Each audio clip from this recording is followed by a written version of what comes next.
উৎসব করব, সেটা পিকনিক করেই হোক বা অন্য কোনো উল্লাস করেই হোক, উৎসব করা হবে। হিজরি সনের রজব মাস 1447 হিজরি সনের রজব মাসের 5 তারিখ।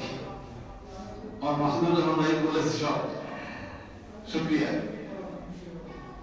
আর যদি মাস গণনা করি সিরিয়াল, যেমন ডিসেম্বর 12 সিরিয়াল, রজব মাস 7 সিরিয়াল, তাইতে হয় মুহররম, রবিউল আউয়াল, রবিউল সানি, জামাদুল আউয়াল, জামাদুল সানি, রজব 6, মুহররম, সফর, রবিউল আউয়াল, রবিউল সানি, জামাদুল আউয়াল, জামাদুল সানি, রজব 7 সিরিয়ালে রজবের 7 তারিখ, 7 সিরিয়াল, 7 নম্বর মাস।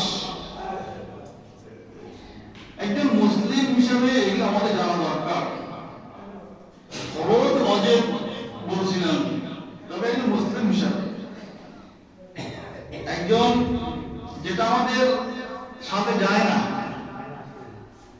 সাথে যায় না, সেটা আমাদের পটপট মুখস্থ, একেবারে কি শুনতে চান,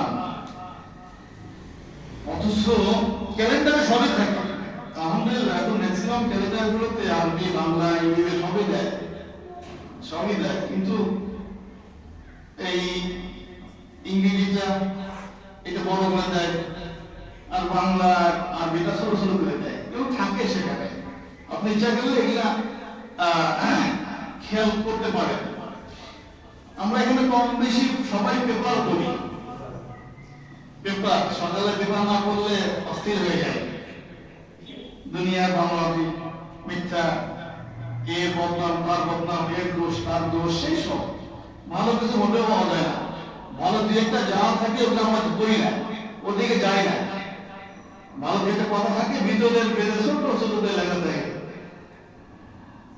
কিন্তু সেখানেও প্রত্যেকটা পেপারে এই 3টি তারিখই থাকে, ওদিকে খেয়াল হয় না। ইচ্ছা করলে আমরা স্মরণ রাখতে পারি। রজব মাস আসলে নবী করিম সাল্লাল্লাহু আলাইহি ওয়াসাল্লাম রমাদানের প্রস্তুতি নিতেন। রমজান মাসের প্রস্তুতি, মাসের মাঝখানে একটি মাস শাবান, শাবানের পরে রমাদান। তো রমাদানে রজবের চাঁদ উঠলেই রাসূল করিম সাল্লাল্লাহু আলাইহি ওয়াসাল্লাম রমাদানের প্রস্তুতি শুরু করতেন। রোজা রাখতেন, রোজা রাখতেন, অন্য বন্ধকে বাড়িয়ে দিতেন প্রস্তুতিমূলক। কিন্তু সামনে রমাদান মাস, পুরো 1 মাস ফরজ ওটা রাখতে হবে। তো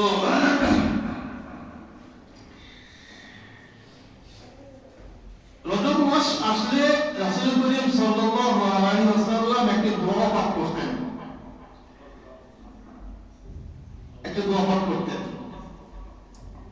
আল্লাহুম্মা বারিক লানা ফি রজব ওয়া শাবান ওয়া বাল্লিগনা রমাদান।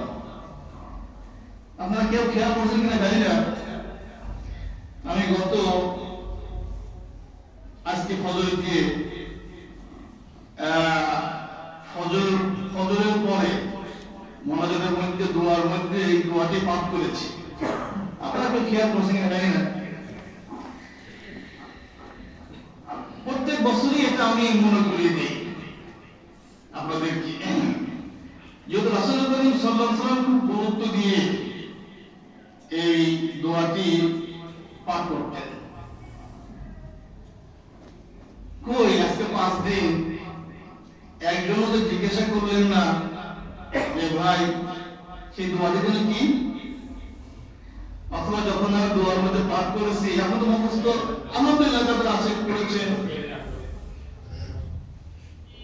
তো এগুলো আমাদের জন্য, একটি বছর আমরা অতিক্রম করেছি, একটি বছর জানুয়ারি থেকে ডিসেম্বর। এখানে উল্লাস করার কথা না, এখানে আনন্দ করার কথা না। উচিত ছিল বা উচিত হবে যেটা এদিকে গেছে, সে ব্যবস্থা করতে গেছে।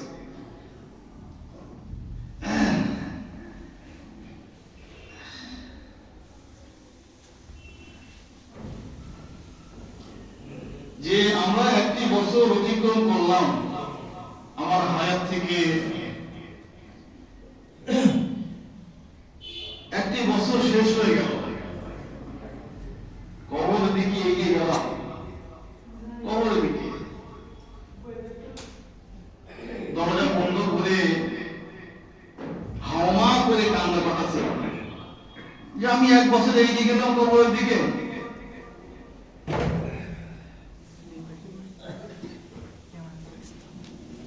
তা না করে আমরা বিভিন্ন আনন্দ করি, বুড়ো বুড়ো মানুষও করি। বুড়ো মানুষ বেশি যেন সে কি বলে 72 হয়ে গেছে, দেখবেন কিছু বুড়ো মানুষের বেশি কথায় কথা আসে।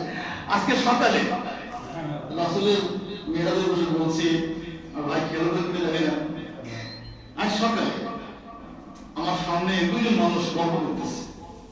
এগুলা মানে ভিতরে ধাক্কা খায়, কতগুলো জিনিস সামনে নজরে পড়লে ধাক্কা খায়।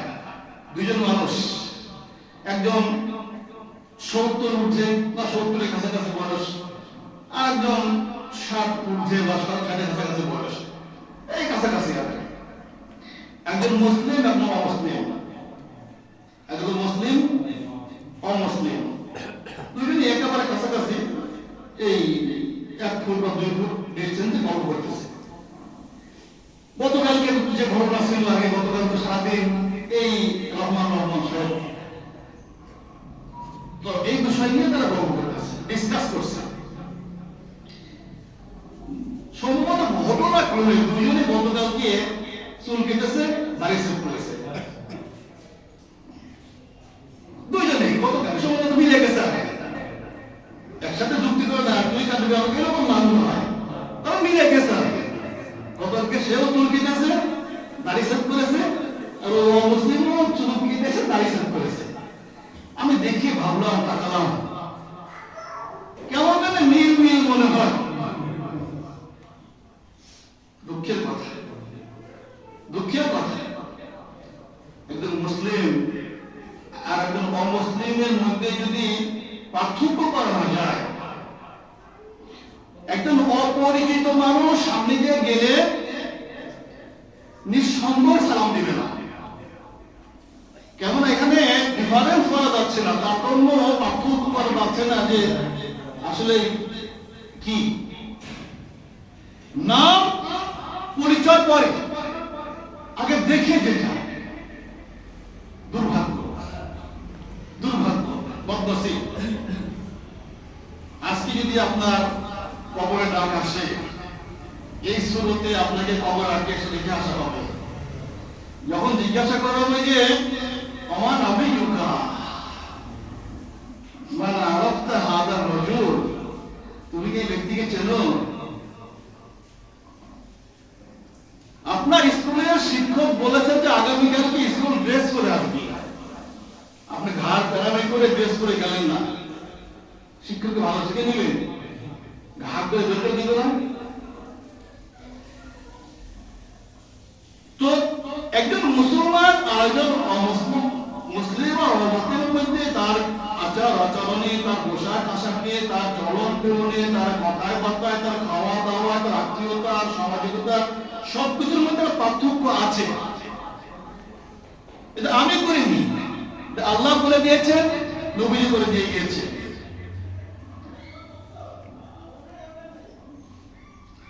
অথচ আমরা 31st নাইট আসলে আমরা যা করি, যা নেই, এটা আসলে আমাদের না, এটা আমাদের সাথে যায় না। এত হুলস্থুল, এত হই হুল্লোড় কেন ভাই? আমরা তো বয়স হয়ে গিয়েছে, আমরা বিবেকবান মানুষ, জ্ঞানী মানুষ, আল্লাহ জ্ঞান বিবেক বুদ্ধি দিয়েছে, আপনি কেন এটা করতে হচ্ছে? ছেলে মেয়ে কোথায় যায়, কি করে, কোন খবর নেই। আপনিই তো টাকা দিয়েছেন এই উৎসব করার জন্য, আনন্দ করার জন্য, কারণ ওর তো আয় নেই। আপনাকে বলেছিল আপা টাকা দেন, 31st নাইটে এই কাজ করবো, আপনি দিয়ে দেহ মজা করে, ছোট মানুষ এখন তো করবেই। এই যে আমাদের আমরা বিচার করি না। আল্লাহ তাআলা কোরআনে বলেছেন যে ইয়া আইয়ুহাল্লাযীনা আমানু কু আনফুসাকুম ওয়া আহলিকুম নারা। সূরা তাহরীম মে আল্লাহ তাআলা বলে দিয়েছেন ইয়া আইয়ুহাল্লাযীনা আমানু, হে ঈমানদারগণ, কু বাচক, আদেশ বাচক শব্দ, আমর, আমর বুঝো, আমর করো। ইয়া আইয়ুহাল্লাযীনা আমানু, আপনাকে আল্লাহ বলেছেন, আপনাকে কেন? আপনাকে, আপনি ঈমানদার। ইয়া আইয়ুহাল্লাযীনা আমানু বলেছেন, ইয়া আইয়ুহান নাস, সমস্ত মানুষ, হে লোক সকল বলেননি। আল্লাহ তাআলা হে লোক সকল বলেননি, আল্লাহ বলেছেন হে ঈমানদারগণ।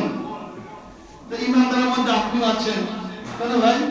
আপনি ঈমানদার, আপনার আল্লাহকে বিশ্বাস করেন, আল্লাহ আপনাকে ভালোবেসে আদর করে ডাক দিয়েছেন ইয়া আইয়ুহাল্লাযীনা আমানু, হে আমার ঈমানদারগণ, কু আনফুসাকুম, নিজেকে বাঁচাও, নিজেকে বাঁচাও।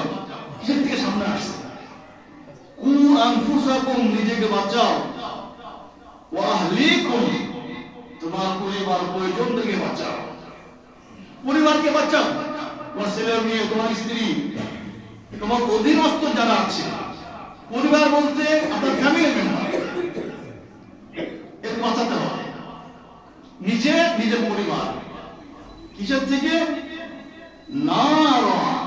না মানে কি? আগুন, জাহান্নাম, জাহান্নামের আগুন থেকে বাঁচাও। ইয়া আইয়ুহাল্লাযীনা আমানু কু আনফুসাকুম ওয়া আহলিকুম নারা। সূরা তাহরীম 6 নম্বর আয়াত দেখবেন আরেকটি। তরজমা খুলে তফসীর খুলে পড়বেন। আপনি তো নাক দিয়ে ঘুমাচ্ছেন, আপনার ছেলে, আপনার মেয়ে শিয়ানা কোথায় গেছে খবর নেই। একজন মেয়ে চাকরি করে, তো ভদ্রলোক সবার কাছে মুখ ফুলিয়ে গল্প করে, আমার মেয়ে আজ কক্সবাজার গেছে তার বসের সাথে। কেমন লাগে না? কেমন লাগে ভাই? আমার মেয়ে মালয়েশিয়া গেছে তার বসের সাথে। একজন পিতা হিসাবে গল্প করতে তো লজ্জা লাগার কথা। আচ্ছা, কোন হজ ফরজ না? হজ ফরজ হওয়ার জন্য দুটো শর্ত আছে পুরুষের জন্য, দুটো শর্ত। একটা হচ্ছে যে বাইতুল্লাহ যাবে, ফিরে আসবে, তাই না ভাই? বাইতুল্লাহ যাবে, ফিরে আসবে, এবং যে কয়দিন সে বাইতুল্লাহ থাকবে, সফরে থাকবে, সেই কয়দিন তার পরিবারের খরচ, রান খরচ, খাওয়ান পরন বাজার ঘাটটা লাগিয়ে এই পরিমাণ সম্পদ যার আছে তার উপরে হজ খরচ। বাইতুল্লাহ যাবে, থাকবে যে কয়দিন, ফিরে আসবে যে কয়দিন, এই কয়দিন তার যাওয়া আসা খরচ, পরিবারের খরচ থাকতে হবে এক। আর একটা হচ্ছে শারীরিক সক্ষমতা, শারীরিক সক্ষমতা, সুস্থ হতে হবে, এই ব্যক্তির উপরে হজ খরচ। আর মেয়েদের জন্য বাড়তি আর একটা খরচ আছে, মেয়েদের জন্য ও দুটোর সাথে আর একটা হচ্ছে তার মুহররম থাকতে হবে। আপনি হজে কার সাথে যাবেন? মুহররম। আপনার স্বামী হতে হবে, না পিতা হতে হবে, নাই ভাই হতে হবে, নাই আপন ভাগ্নি হতে হবে, নাই আপন ভাস্তি হতে হবে, যাদের সাথে চিরতর বিবাহ হারাম, তাই না ভাই? যাদের সাথে চিরতর বিবাহ হারাম, এই ধরনের পুরুষ থাকতে হবে তার সাথে। যদি না পাও তো না, তো হজ করতে হবে না। হজ সেখানে আপনার স্ত্রী, আপনার মা, আপনার মেয়ে, আপনার বোন যেতে হলে মহরম লাগবে। আর আপনি অফিসিয়াল প্রোগ্রামে আপনার মেয়ে যাচ্ছে অন্য পুরুষের সাথে, আর আপনি বুক খুলে গল্প করেন। দায়ুস, এটা দায়ুস। এদের কপালে কিয়ামত দিন লেখা থাকবে আদ-দায়ুস। আদ-দায়ুস লা ইয়াদখুলুল জান্নাহ। দায়ুস জান্নাতে যাবে না, যেটা একদম আমার কপালে সিল মারা থাকবে। মহরম কি বলে, মহরম মারা থাকবে, সিল মারা থাকবে যেন এটা নো এন্ট্রি, নো অ্যালাউ, তুমি জান্নাতে না। এই জন্য ছেলে মেয়ে এর দায়িত্ব আমাদের, তবে জাহান্নাম থেকে বাঁচানোর দায়িত্ব আমাদের। কে বলেছেন এই কথা? আল্লাহ বলেছেন। আল্লাহ তাআলা বলেছেন কু আনফুসাকুম ওয়া আহলিকুম নার। আমাদের কাছে ফুর্তি হওয়ার কথা না। আচ্ছা ভাই বলেন তো, আপনি আপনি যদি কোনোভাবে জানতে পারেন, কোনোভাবে জানতে পারেন যে আপনার অমুক তারিখে মৃত্যু, কিছু নতিজা আমাদের সামনে আসে, যেমন তারিখের বেরোয় একটা নতিজা, বার্ধক্য একটা নতিজা, চামড়া ঢিলা হয়ে একটা নতিজা, একটা নোটিশ, একটা নিদর্শন মৃত্যুর আলামত এগুলো। চোখের পাওয়া কমে যাওয়া, যৌবন ফুরিয়ে যাওয়া, এগুলো মৃত্যুর একটা নিদর্শন। একটা 22 বছরের যুবক আর একজন 60 বছরের বুড়োতে এক হয় না। যদি আপনি নিজেকে ওরকম যুবক যুবক মনে করেন, মনে হয় যুবকের মতো, এই যে মতো মতো আপনাকে যত যুবকের মতো মনে করেন, আসলে তাই কিছু না। আপনার তো নাতি, আপনার কিচ্ছু নেই, আপনি ফিউজ, আপনাকে অবসরে দিয়ে দিয়েছে, আপনি আর কাজ করতে পারেন না, ক্ষেত খামাই যেতে পারেন না, ব্যবসা করতে পারেন না। আমার দোকানের সামনে এক হিন্দু ভদ্রলোক প্রত্যেক শুক্রবারে বসে, আগে ব্যবসা করতো, এখন করে না। কেন করে না? ভুলে গেছে, ভুলে যা, মনে থাকে না। তাদের কি দেয় তাদের মনে থাকে না, যার জন্য অবসর ছেড়ে দিয়েছে। তো যদি আপনি জানতে পারেন, স্বপ্নে দেখলেন যে আপনার দাঁত গুলো পড়ে যাচ্ছে, স্বপ্ন কিছু নিদর্শন পাওয়া যায়, কিন্তু স্বপ্ন আসে। আপনি স্বপ্ন যদি দেখেন যে আপনার দাঁত পড়ে গেছে, দাঁত গুলো পড়ে যাচ্ছে, আপনার মৃত্যুর সন্নিকটে। আপনি দেখছেন যে আপনার ভিতর থেকে কি যেন বের হয়ে যায়, পাখির মতো হয়ে উড়ে গেল, দেখেন স্বপ্নে আপনার মৃত্যুর আলামত। আপনি দেখছেন যে আপনাকে সাদা জামা গায়ে দিয়ে কে যেন নিয়ে যাচ্ছে, আমার মৃত্যুর আলামত। যাই হোক, কোনোভাবে যদি আপনি জানতে পারেন যে আপনার মৃত্যু অমুক দিন, একজন ফাঁসির আসামি, কন্ডম ছেলে আছে, কমর্শন দেখেছে, আমি দেখেছি, যেখানে ঢুকে না, মানে আমি বাদ থেকে যে পুরাতন জেলখানা, এখানে একসময় ওই গাছের মেয়েদের পড়াতো, ওই গাছের সারটা আমরা দিয়ে দিয়েছিল, ওই সারটা দিলে জায়গা মতন দরকার, ওইখানে পুরাতন জেলখানা পড়াতো। আমার মেয়েও পড়ছিল, 1 বছর পড়েছে ওখানে। তা আমি দিয়ে আসতাম, একদম ভয়ঙ্কর একটা টাকা, এমন পড়ে না, ওর বাচ্চারা ভয় পেত, তারপর বাদ দিয়ে দিয়েছে। যেখানে এখন যেখানে চলছে না সেখানে নিয়ে গেছে আর কি, কিন্তু সেই রুমগুলো, সেই কনফারেন্সের সেই যে আপনার বিভিন্ন জায়গাগুলো আছে, তা আমি নিয়ে গিয়ে দিয়ে ঘুরে ঘুরে দেখতাম খোলা। এটা বলছে ভাই, একজন ফাঁসির আসামিকে কনফারেন্সে রাখা হয়েছে, আজ রাত 12:01 তাকে ফাঁসিতে ঝোলানো হবে। ধরেন যুবক মানুষ, একজন 22, 20, 25 বছরের টকটকে যুবক, ভরপুর যৌবন, ওর আজকে রাত 12:01 ফাঁসি হবে, ঘোষণা হয়ে গিয়েছে, লাল চিঠি চলে এসেছে, ওর সামনে ফরমান চলে এসেছে, পরিবারের লোকজন শেষ সাক্ষাৎ করে চলে গেছে। হয় না এটা?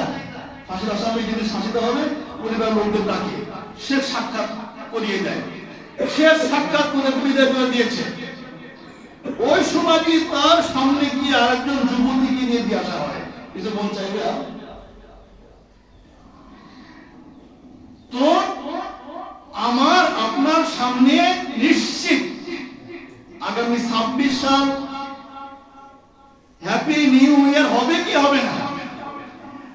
আগামী 26 সাল আমার আপনার মৃত্যুর সাল হবে কিনা, হতেও তো পারে। কত মানুষ কত প্রতিষ্ঠান ইন্তেকাল করেছে না।